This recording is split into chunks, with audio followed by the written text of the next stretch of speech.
LAC में चीन के गर्दन पर मोदी ने दौड़ाए बुलडोजर। अक्सर चीन पर हमले के लिए मोदी ने उठाया पहला बड़ा कदम। 15,000 करोड़ रुपए खर्च करके मोदी ठोकेंगे चीन की ताबूत में आखिरी की। चीनी अर्थव्यवस्था में लगा बेहद खतरनाक दीमक। मोदी के दोनों हाथों में लड्डू, भारत होगा मालामाल। भारत के बाद अब बांग्लादेश में भी चीनी निवेश पर लगेगी रोक। अब भारत करेगा चीन का दी एंड। दोस्तों, इस समय भारत ने चीन और पाकिस्तान की मौत का फरमान लिख दिया है। और यह बात हम नहीं कह रहे, बल्कि जिस तरह से भारत ने चीन और पाकिस्तान सीमा से सटे क्षेत्रों में अपनी ताकत बढ़ाई है, उसको देखकर तो यही लग रहा है कि भारत ने एलएसी सीमा पर काफी हद तक एक स्ट्रॉन्ग पकड़ हासिल कर ली है। दोस्तों, अब एलएसी सीमा पर भारत ने चीन की नस पकड़ ली है। चीन को, जो कि भारत को 1950 का भारत समझ रहा था, वह अब उसकी सबसे बड़ी भूल बनकर उसकी मौत का काल बन रही है। अब सीमा पर भीषण युद्ध के लिए भारत ने बना डाला गोला बारूद से भी भयंकर हथियार। पाकिस्तान में भी छा गया माता। अब चीन और पाकिस्तान को चीरते हुए भारत ने सबसे ऊंची चोटी पर सड़क निर्माण कर बना दिया वर्ल्ड रिकॉर्ड। 5,000 करोड़ में ही मोदी ने चीन का कर दिया तगड़ा इलाज। अब शुरू हुआ एलएसी पर असली खेल। एलएसी पर बने सड़क की रफ्तार सुनकर बेहोश हो जाएंगे चीन और पाकिस्तान के टॉप कमांडर। 19,000 फीट की ऊंचाई से मोदी ने चीन को ऐसे पटका कि गिनीज वर्ल्ड रिकॉर्ड में दर्ज हो गया यह कारनामा। आखिर क्यों हो रही है इन सब खबरों की चर्चा, आइए जानते हैं। दोस्तों, अपने दुश्मनों को मात देने के लिए भारत ने अब अपने पड़ोसी देशों की सीमा के करीब बिजली की रफ्तार से काम करना शुरू कर दिया है। जब भी कोई युद्ध होता है तो सबसे पहले गोला बारूद और हथियारों और टैंकों को सबसे पहले बॉर्डर के पास पहुंचाया जाता है। लेकिन अगर बॉर्डर तक पहुंचने का रास्ता ही सही ना हो तो ऐसे में आधी हार तो तभी निश्चित हो जाती है। दोस्तों, यही कारण था कि भारत ने 2014 से पहले तक हमेशा डिफेंसिव पॉलिसी रखी। लेकिन 2014 के बाद से मोदी जी ने एलएसी सीमा पर ऐसा तांडव मचाया कि उसे अग्नि में चीन पाकिस्तान अब राख हो गए हैं।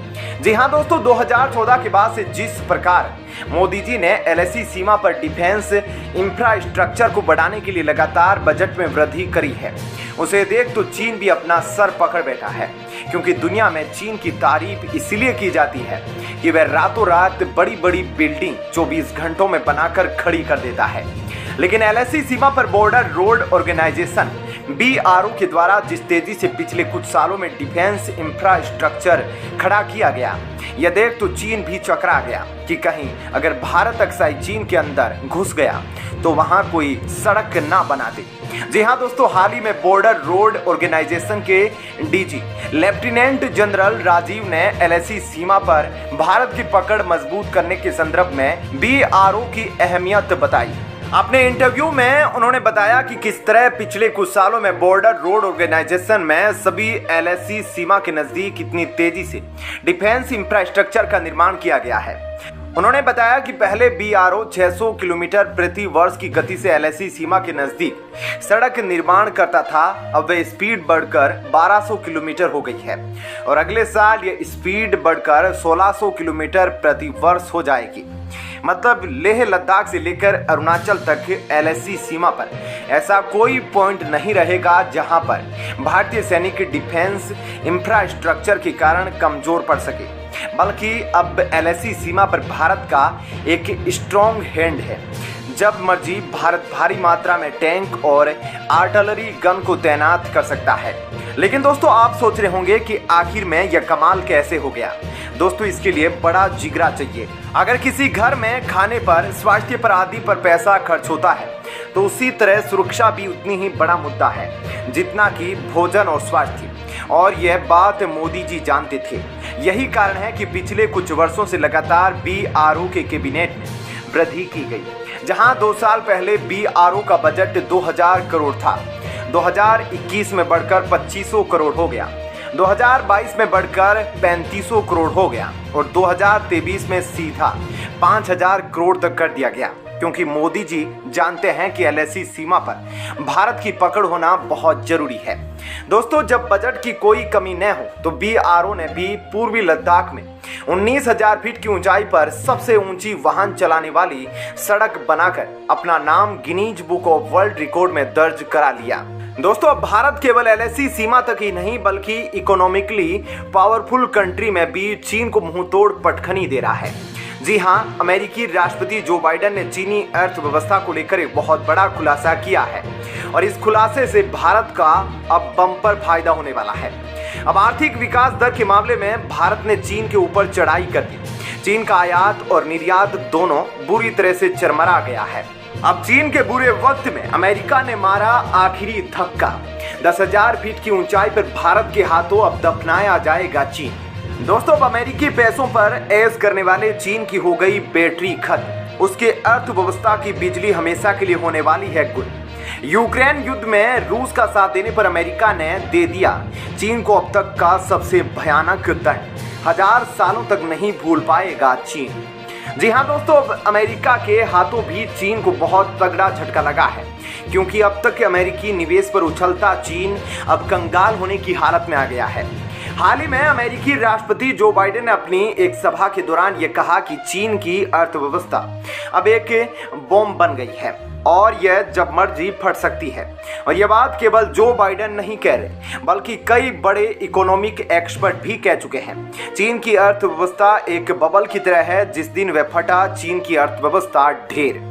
क्योंकि दोस्तों, चीन के इतने बड़े बड़े बैंक हैं जिन्होंने पूरी दुनिया में और चीन के अंदर इतना कर्ज दे रखा है कि उनका कर्ज ही लगभग 500 से 600 बिलियन डॉलर का है। और यह बैंक केवल एक नहीं, चीन में ऐसे 5-6 बैंक हैं और यही बैंक चीन को लेकर डूबेंगे। इसी कारण वर्ल्ड बैंक से लेकर IMF तक चीन की अर्थव्यवस्था की ग्रोथ 2 से 3% कर दी है और अभी भी चीन में काफी मंदी चल रही है। यूक्रेन युद्ध में रूस का साथ देने के कारण अमेरिका ने चीन को लात मारकर चीन से अपना सारा रणनीतिक निवेश वापस ले लिया, क्योंकि चीन का रिकॉर्ड रहा है कि वह अमेरिका की तकनीक और अमेरिका के रणनीतिक निवेश का इस्तेमाल अक्सर अपने सैन्य मामलों के लिए करता है, जहां पर कई बार चीन की कंपनियां जिनके चाइनीज मिलिट्री से संबंध है वह अमेरिका के डिफेंस बिल्डिंग और मिलिट्री हेडक्वार्टर के पास अपने टेली कम्युनिकेशन उपकरण की सहायता से जासूसी करती है। ऐसे में अमेरिका भारत को एक नई रणनीति के निवेश के रूप में देख रहा है और जहां अब कई अमेरिकी कंपनियां भारत में एंटर हो चुकी है और चीन के हाथों से निवेश भारत की ओर आ रहा है। वहीं एक रिपोर्ट में चीन पर हुए खुलासे से पूरी दुनिया हो गई हैरान। अब भी श्रीलंका, पाकिस्तान की तरह चीन ने लगाया बांग्लादेश को चूना, लेकिन समय रहते शेख हसीना ने मारा चीन के माथे पर जोरदार हथौड़ा। भारत के बाद अब बांग्लादेश में भी चीनी निवेश पर लगेगी रोक। पावर प्लांट के अलावा और भी कई चीनी परियोजनाएं होने लगी है ठप। चीन के चंगुल में पूरी तरह बर्बाद हो जाएगा बांग्लादेश। जी हाँ दोस्तों, एक बार फिर चीन ने अपने कर्ज जाल में भारत के एक और पड़ोसी देश को फंसा दिया है। इस बार शिकार बना है बांग्लादेश। चीन के द्वारा BRI परियोजना के तहत बांग्लादेश का पायरा पावर प्लांट अब चीन के कर्ज न चुकाने के कारण अधर में अटका है, जहां बांग्लादेश के संदर्भ में विशेषज्ञों का मानना है कि जल्द ही उसकी भी हालत पाकिस्तान और श्रीलंका जैसी हो सकती है, क्योंकि बांग्लादेश के अंदर इस समय FDI निवेश के मामले में $650 मिलियन निवेश के साथ चीन दूसरे नंबर पर है। लेकिन इस निवेश में ज्यादातर कर्ज के रूप में बांग्लादेश को दिया गया है, जिसको लेकर अब चिंता गहरा गई है कि आखिरकार बांग्लादेश इसको कैसे चुकाएगा। लेकिन अब कई बार भारत के द्वारा चीन की डेट ट्रैप नीति का खुलासा करने के बाद बांग्लादेश ने कई महत्वपूर्ण सेक्टर्स में चीन की एंट्री रोककर चीन के मुंह पर करारा तमाचा जड़ा है। अब वह भी भारत की तरह चाइनीज कंपनी के एक एक निवेश पर बारीकी से नजर रख रहा है और कई डिफेंस प्रोजेक्ट के लिए तो चीन को मना कर चुका है। दोस्तों, इस खबर पर आपकी क्या राय है? आप अपनी राय हमें कमेंट बॉक्स में लिखकर दे सकते हैं। जय हिंद, जय भारत।